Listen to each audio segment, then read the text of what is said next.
deserve our equal attention. Sanctions are but a means to an end, and should always serve the overall goal of political settlement.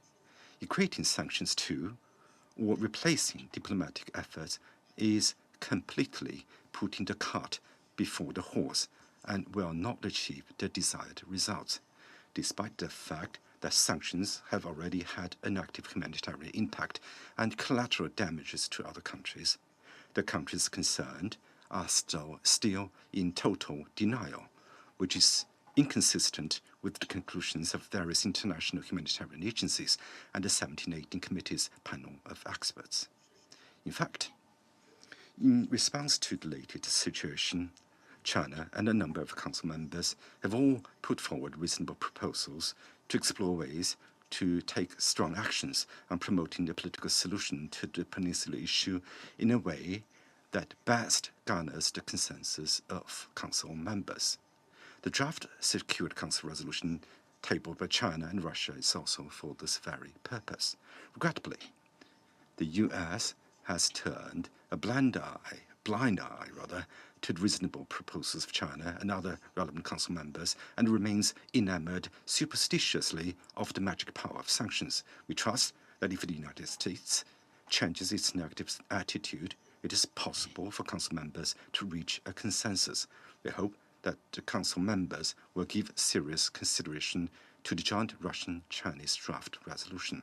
We also believe that further sanctions on DPRK would already be beyond measures simply to cut off the channels of financing for prohibited nuclear missile programs and threatens North Korean citizens with unacceptable social, economic and humanitarian difficulties.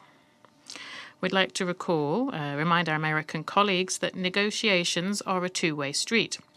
It is completely pointless to expect unconditional disarmament from Pyongyang with the threat of tightening the vice of sanctions and with guarantees of promises that aren't backed up.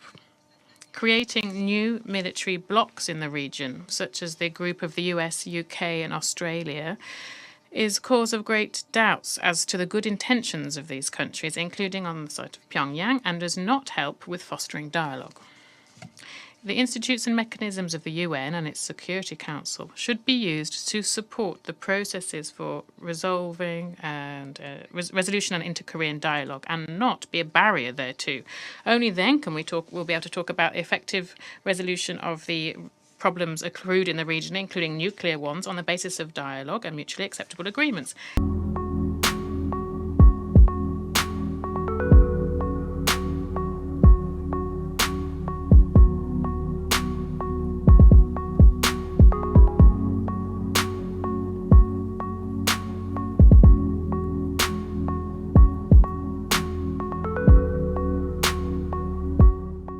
If we want the word of the Security Council to mean anything, we cannot stay silent any longer.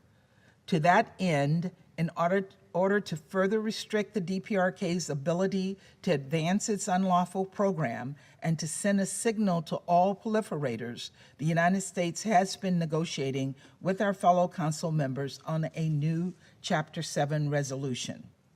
And I'm very grateful to my fellow Council members who have taken this issue as seriously as we have and engaged constructively in negotiations.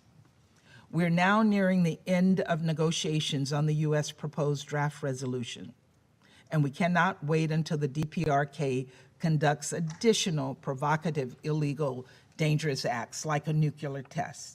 We need to speak up now with a strong and unified voice in condemnation of the DPRK's behavior.